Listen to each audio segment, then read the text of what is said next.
Selamat pagi, berkah dalam. Para romo, bruder, suster, saudara-saudari, bapak ibu, kaum muda, dan anak-anak yang terkasih. Bagaimana kabarnya? Saya berharap Anda semua dalam keadaan sehat walafiat. Walaupun masa pandemi dan juga permasalahan hidup yang harus dihadapi, saya harap Anda semua dalam keadaan sehat. Saya akan memperkenalkan diri, nama saya Suster M. Anastasia OSF. Saya tinggal di OSF Muntilan. Dan mulai Oktober ini, saya pindah di Muntilan, sebelumnya saya di SMA SD Sapiensi Bedono. Saya bersyukur bahwa hari ini berjumpa dengan Anda semua dalam rangka berkah dalam. Bacaan tanggal 8 Maret 2021 diambil dari Injil Lukas bab 4 ayat 24 sampai dengan 30. Di situ Yesus tidak dihargai di tempatnya sendiri. Dan semoga ini menjadi permenungan kita semua dalam masa Prapaskah ini. Dan semoga apa yang saya sampaikan bisa menjadi inspirasi, bisa menjadi permenungan, bisa menjadi refleksi dalam kehidupan di saat ini. Selamat mendengarkan. Senin Prapaskah ketiga. Aku berkata kepadamu, sesungguhnya tidak ada nabi yang dihargai di tempat asalnya. Adakah di antara Anda yang pernah mengalami penolakan? Bagaimana rasanya saat ditolak? Banyak orang mungkin akan merasa sakit dan tidak enak hati ketika ditolak. Sebagian juga mungkin akan menangis, merasa terpuruk, minder, sedih, kecewa, dan sebagainya. Barangkali juga ada sebagian dari kita yang protes karena merasa permohonan atau keinginan kita seakan-akan ditolak oleh Tuhan.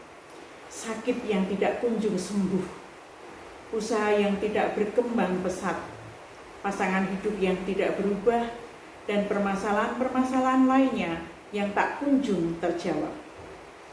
Kutipan sabda hari ini menyadarkan kita bahwa salah satu potensi terjadinya penolakan bukan berasal dari tempat jauh, namun dari orang-orang terdekat kita, entah karena persoalan ekonomi, relasi, kesehatan, pekerjaan, hobi, dan lain-lain.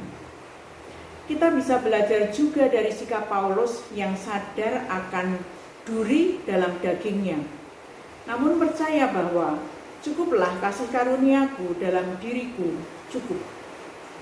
Berarti tidak usah diubah, tidak perlu ditambah, cukup untuk bertahan. Penolakan tidak membuat kita jadi lebih lemah dan kendor, tapi juga menjadi kesempatan untuk menjadi lebih kuat. Mari kita belajar untuk senantiasa bersyukur dan bukan bersungut melihat rahmat Tuhan yang senantiasa cukup bagi kita untuk tidak menyerah dan berjuang.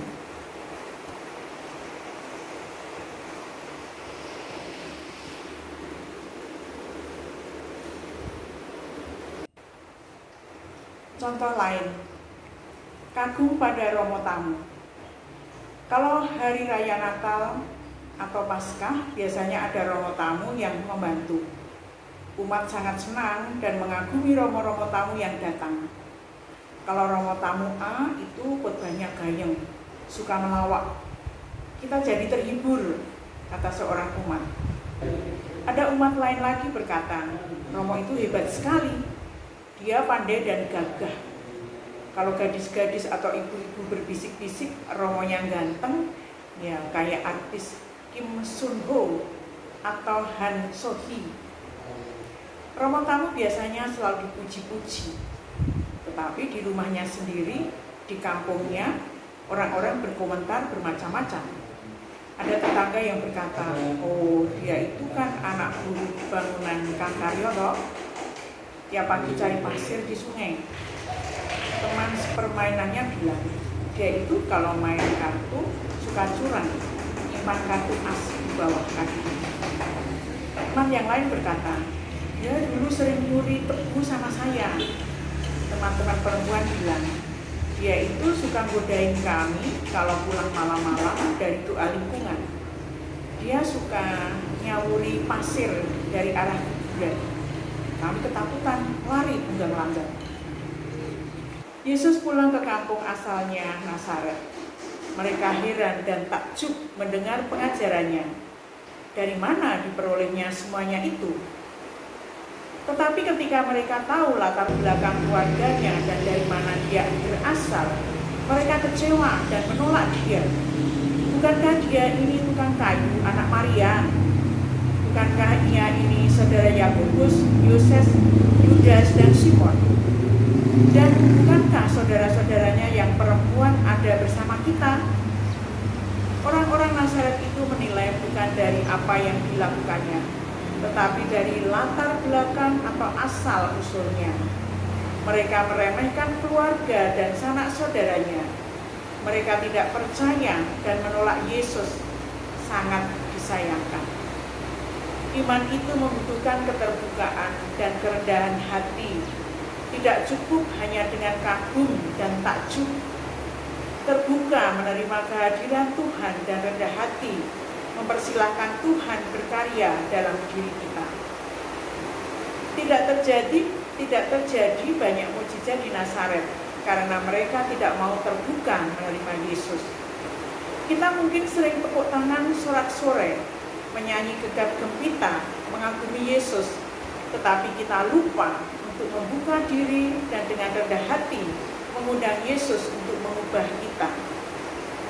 Ya, seperti umat yang kagum pada romo tamu, habis itu hilang, tidak ada apa-apanya. Bahkan ke gereja mingguan pun tidak pernah muncul.